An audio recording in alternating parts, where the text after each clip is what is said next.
नमस्कार। ज्योतिषीय श्रृंखला के इस कड़ी में आपका हार्दिक स्वागत है।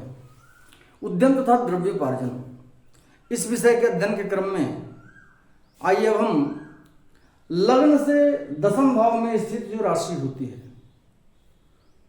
उसके अनुसार जातक किस प्रकार के कार्य के द्वारा अपना द्रव्योपार्जन करेगा या अपना धनोपार्जन करेगा, इसका अध्ययन करते हैं। पहला है, यदि मेष राशि लग्न से दसम भाव में स्थित हो तो ऐसा जातक निंदित कर्म करने वाला होता है। यदि वृष राशि लग्न से दसमस्थ हो तो जातक ऐसा कार्य करने वाला होता है जिसमें बहुत खर्च होता है, जैसे बहुत एक्सपेंसिव कार्य वो करता है। यदि मिथुन राशि लग्न से दसम भाव में स्थित हो तो ऐसा जातक मुख्यतः कृषि कार्य करता है या कृषि आधारित जो कार्य होते हैं, एग्रीकल्चर या एलाइड एग्रीकल्चर से संबंधित कार्य के द्वारा वो अपना धनोपार्जन करता है। यदि कर्क राशि दसमस्थ हो लग्न से तो जातक बागीचा, वृक्ष, तालाब, बावली, घाट, कुआं और नाव इत्यादि का काम करने वाला होता है। अब इन सब चीजों से संबंधित कार्यों में ऐसा जातक संलिप्त हो सकता है।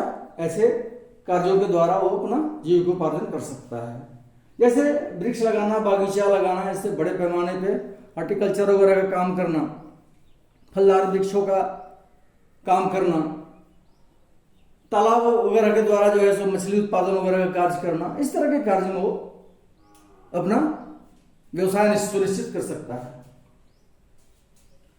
यदि सिंह राशि लग्न से दसम स्थान में स्थित हो तो जातक अधर्म और पाप युक्त भयंकर काम करने वाला होता है। ऐसा जातक पुरुषार्थी मनुष्यों का विनाश करने वाला होता है और कारागार का काम करने वाला होता है। यदि कन्या राशि लग्न से दसमस्थ हो तो जातक किसी स्त्री के राज्य में काम करने वाला होता है तथा वो बलवान होकर अन्य लोगों के विरुद्ध कार्य करने वाला होता है।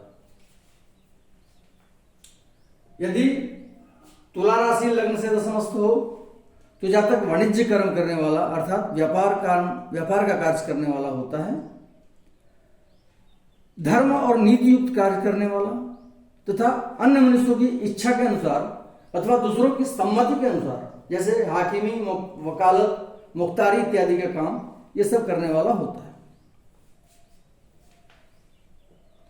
यदि वृश्चिक राशि लग्न से दसम भाव में स्थित हो तो जातक नीति विरुद्ध कार्य करने वाला होता है, लोक निंदित कार्य, वैसा कार्य जिसमें समाज में निंदा की दृष्टि से देखा जाता हो, दुष्टता वाला कार्य और दयाहीनता का कार्य करता है, क्रूरतापूर्ण कार्य करता है, जैसे कसाई वगैरह का, स्लॉटरी वगैरह का काम कर सकता है ऐसे जातक।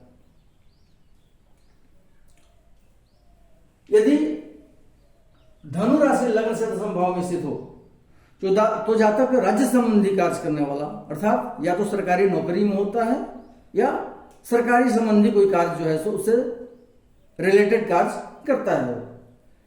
मनुष्यों की सेवा संबंधी परोपकार का कार्य करने वाला होता है ऐसा जातक, और भोजनादि संबंधी कार्य करने वाला होता है, जैसे होटल इत्यादि का व्यवसाय कर सकता है या कैटरिंग वगैरह का काम कर सकता है ऐसे जातक।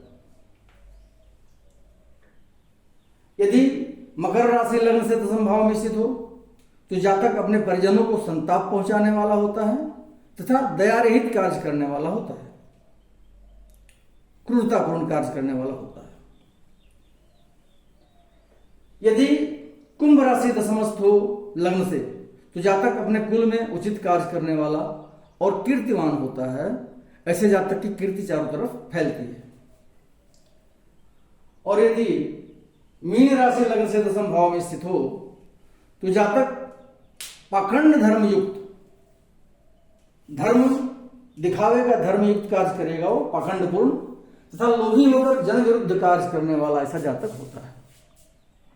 ये एक सामान्य से सूत्र हैं, हम पहले से भी ये जानते हैं कि किसी भी एक सूत्र के लेकर के और उस पर अपना निर्णय दे देना अच्छी बात नहीं होती है। हम लोग सब चीज़ों का विधिवत आकलन करके और उसका एक कंक्लूजन निकाल करके, उपसंहार निकाल करके तब ही किसी बात पर हमको निर्णय देना चाहिए। जैसे मान लें, अब प्रथम सूत्र है कि यदि मेष राशि लग्न से दशमस्थ हो तो जातक निंदित कार्य करने वाला होता है।